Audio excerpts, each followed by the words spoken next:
Assalamualaikum warahmatullahi wabarakatuh. Teman-teman semuanya, kali ini saya berada di Taman Kebanggaan, salah satu taman kebanggaan orang Bandung. Di mana? Ada yang tahu? Ya, betul banget. Yang tahu pasti ngelihat nih, pasti ini di Taman Balai Kota Bandung. Kali ini insya Allah masih di program Quran Explorer ini kita akan berusaha untuk coba bacakan Al-Quran. Nanti kita akan coba juga kenapa sih kita harus membaca Al-Quran? Kemudian kita akan bahas sedikit-sedikit yang harus diperbaiki itu seperti apa. Sebelum ke sana teman-teman semuanya, saya harus ngasih tahu juga sama diri saya dan kita semuanya bahwa kapanpun dimanapun kalau masalah Al-Quran itu tidak boleh ditinggalkan. Termasuk ketika kita mau membaca Al-Quran itu tidak terbatas hanya sekedar di masjid saja atau di rumah saja. Misalnya udahlah cukuplah kalau mau ngaji mah, kalau kita mau ngaji atau mau tilawah baca Al-Quran nanti aja pada maghrib sampai isya di masjid atau misalnya di rumah. Nggak begitu juga. Kapanpun dimanapun kita ada sempat waktu, kapanpun dimanapun kita ada luang waktu, kenapa tidak kita isi dengan tilawah Al-Quran? Karena kata Rasulullah sebaik-baik zikir itu adalah tilawah Al-Quran.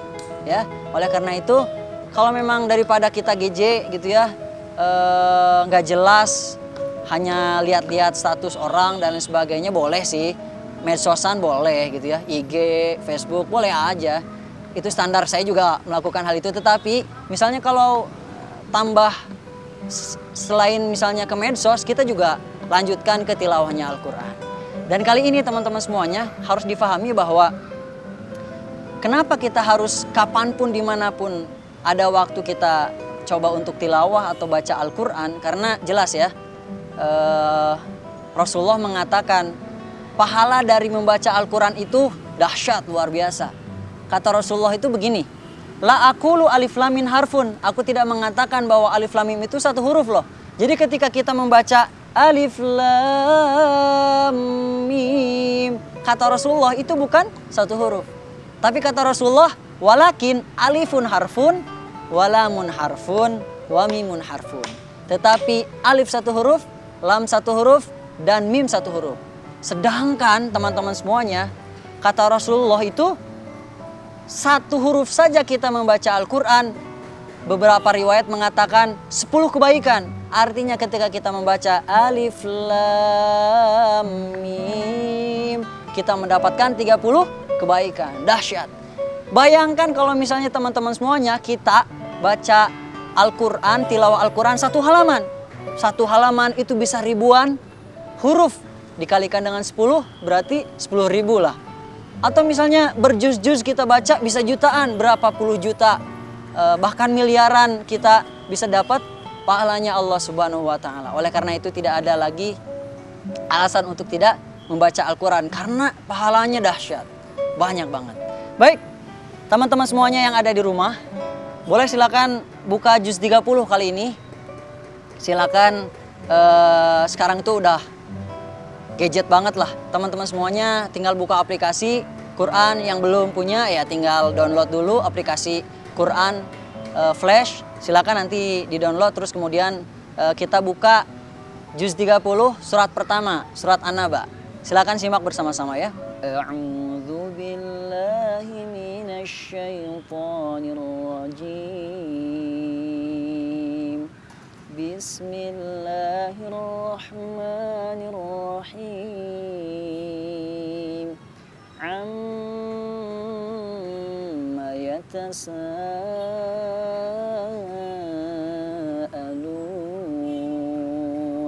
'anin naba'il 'azim alladzi hum fihi mukhtalifun. Kalla saya'lamun, thumma kalla saya'lamun, alam naj'alil arda mihada wal jibala awtada wa khalaqnakum azwaja وجعلنا نومكم سباتا وجعلنا الليل لباسا وجعلنا النهار معاشا وبنينا فوقكم سبعا شدادا وجعلنا سراجا وهاجا وأنزلنا من المعصرات ماء ثجاجا لنخرج به حبا ونباتا وجنات ألفافا إن يوم الفصل كان ميقاتا يوم ينفخ في الصور فتأتون أفواجا وفتحت السماء فكانت أبوابا وسيرت الجبال فكانت سرابا إن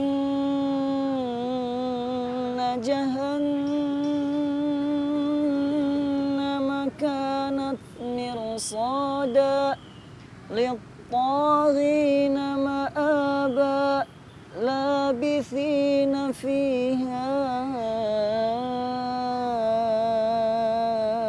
أحقابا لا يذوقون فيها بردا ولا شرابا إلا حميما وغساقا جزاء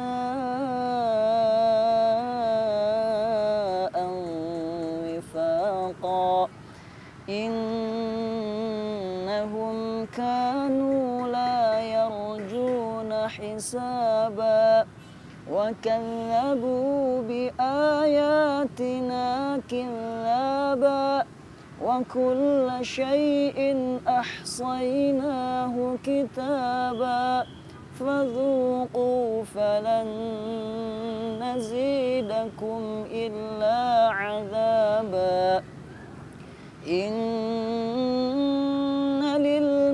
للمتقين مفازا حدائق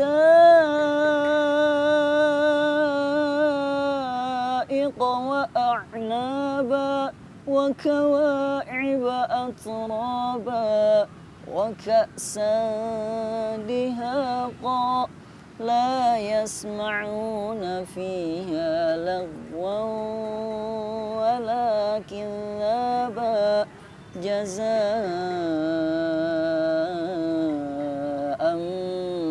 من ربك عطاء حسابا رب السماوات والأرض وما بينهما الرحمن لا يملكون منه خطابا يوم يقوم الروح والملائكة صفا لا يتكلمون إلا من أذن له الرحمن وقال صوابا ذلك اليوم الحق فمن شاء اتخذ إلى ربه مآبا إنا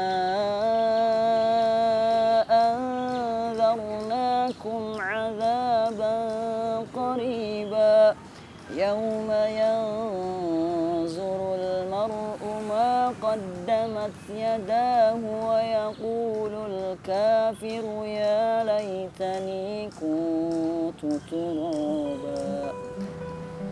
Barusan saya bacakan surat An-Naba. Mudah-mudahan teman-teman semuanya juga bisa sambil menyimak ya. Tentunya barangkali ada yang harus diperbaiki, silakan kasih masukan. tapi tentu begitulah kita baca, berusaha untuk mentartilkan bacaan kita. Sebagaimana Allah berfirman, warattilil Qur'ana tartila, hendaklah kita membaca Al-Quran itu dengan tartil. Oke, kita akan lanjut ke segmen selanjutnya. Jangan kemana-mana, masih bersama saya Dodi Hidayatullah di program Quran Explore.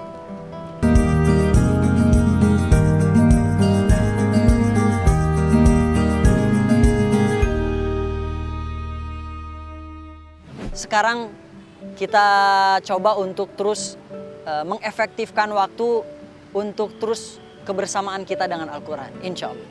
Dan kali ini kita lanjutkan baca surat An-Nazi'at ya. Kalau tadi An-Naba sudah selesai, karena juz 30 itu setelah An-Naba itu kita lanjutkan ke surat selanjutnya, yaitu surat An-Nazi'at. Tapi teman-teman semuanya harus tahu juga bahwa dulu Rasulullah ketika membaca Al-Quran ketika dalam sholat, luar biasa. Bahkan ada beberapa riwayat mengatakan Rasulullah ketika sholat tahajud gitu ya, membaca Al-Quran itu panjang.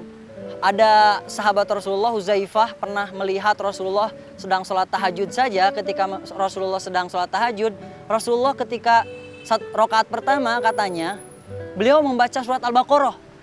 Nah, didengerinlah oleh Huzaifah sahabat tersebut. Kirain Huzaifah Al-Baqarah selesai, la yukallifullahu nafsan illa wus'aha, dan sampai terakhir itu disangkanya bakal ruku, tapi ternyata Rasulullah melanjutkan ke surat selanjutnya. Surat apa? Ali Imran. Subhanallah. Setelah surat Ali Imran, Huzaifah juga ngirain, beres Ali Imran nih Rasulullah pasti bakal ruku nih. Tapi ternyata enggak. Justru Rasulullah melanjutkan ke surat selanjutnya An-Nisa. Baru setelah sholat An-Nisa, Rasulullah ruku, i'tidal, sujud dan selanjutnya. Tapi kata Huzaifah, rukunya, sujudnya itu sama dengan berdirinya. Subhanallah, itu Rasulullah. Mudah-mudahan kita bisa mengikuti Rasulullah. Yuk kita buka sekarang surat An-Nazi'at, surat kedua dari juz 30. A'udzu billahi minasy syaithanir rajim. Bismillahirrahmanirrahim.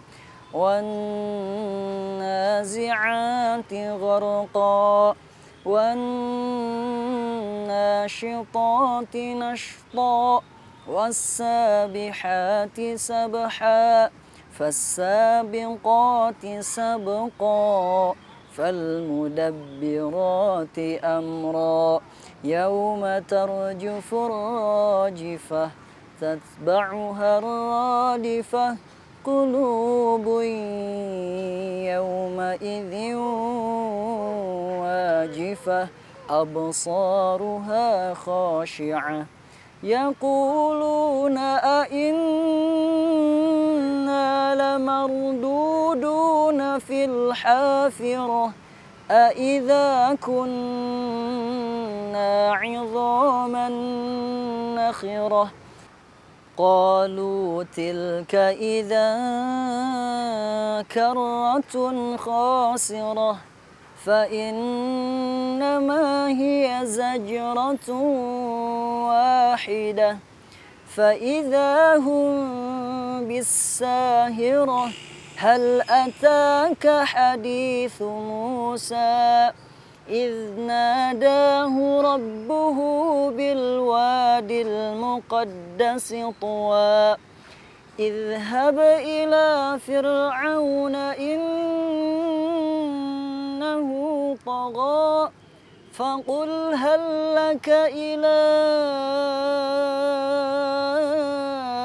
أن تزكى وأهديك إلى ربك فتخشى فأراه الآية الكبرى فكذب وعصى ثم أدبر يسعى فحشر فنادى فقال أنا ربكم الأعلى فأخذه الله نكال الآخرة والأولى إن في ذلك لعبرة لمن يخشى أأنتم أشد خلقا أم السماء بناها رفع سمكها فسواها وأغطش ليلها وأخرج ضحاها والأرض بعد ذلك دحاها أخرج منها ماءها ومرعاها والجبال أرساها متاعا لكم ولأنعامكم فإذا جاءت الطامة الكبرى يوم يتذكر الإنسان ما سعى وبرزت الجحيم لمن يرى فأما من طغى وآثر الحياة الدنيا فإن الجحيم هي المأوى وأما من خاف مقام ربه ونهى النفس عن الهوى فإن الجنة هي المأوى يسألونك عن الساعة أيان مرساها فيم أنت من ذكراها إلى ربك منتهاها إنما أنت منذر من يخشاها كأنهم يوم يرونها لم يلبثوا إلا عشية أو ضحاها. Shadaqallahul Azim. Baik teman-teman semuanya, jangan kemana-mana dulu karena nanti kita akan bacakan lagi ayat-ayat yang lainnya, surat-surat yang lainnya, dan tetap di program Quran Explorer.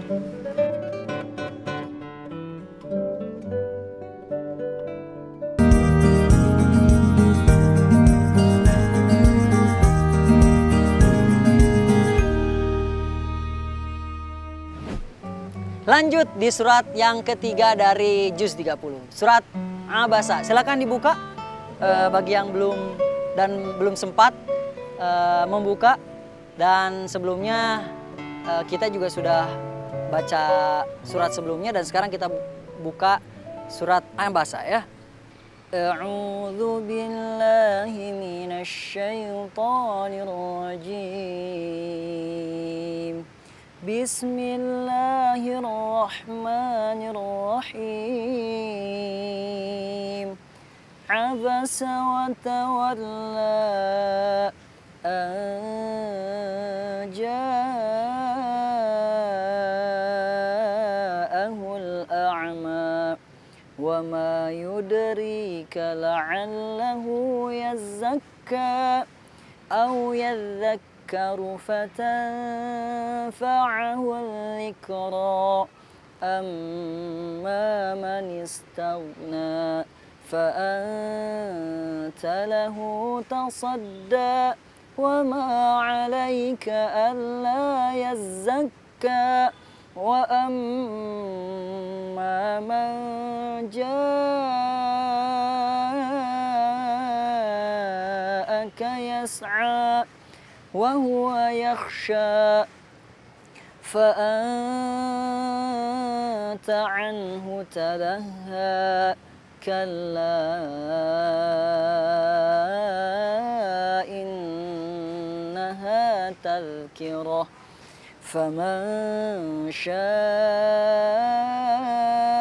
ذكره في صحف مكرمة مرفوعة مطهرة بأيدي سفرة كرام بررة قتل الإنسان ما أكفره من أي شيء خلقه من نطفة خلقه فقدره ثم السبيل يسره ثم أماته فأقبره ثم إذا شاء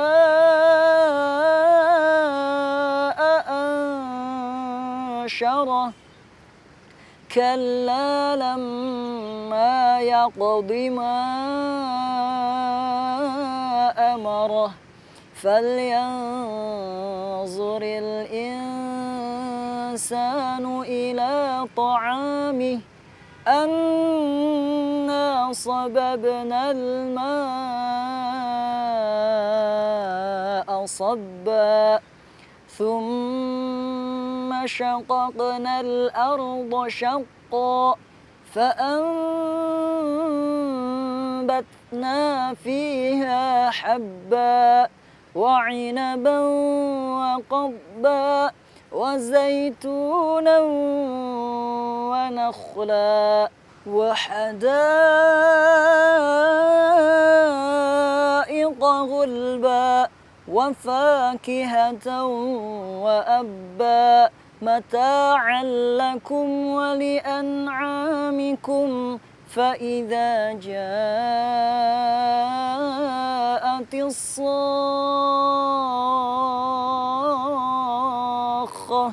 يوم يفر المرء من أخيه وأمه وأبيه وصاحبته وبنيه لكل امرئ منهم يومئذ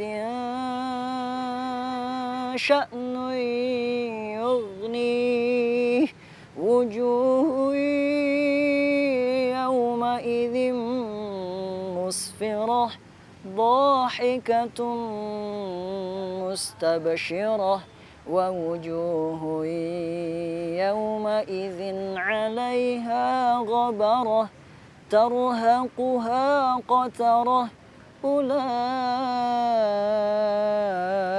هم الكفرة الفجرة. Shadaqallahul azim. Oke teman-teman semuanya, Abasa sudah kita baca. Semakin banyak lagi baca kita Al-Quran, membaca Al-Quran, insya Allah semakin baik kita akan membaca dan semakin banyak pahala pula.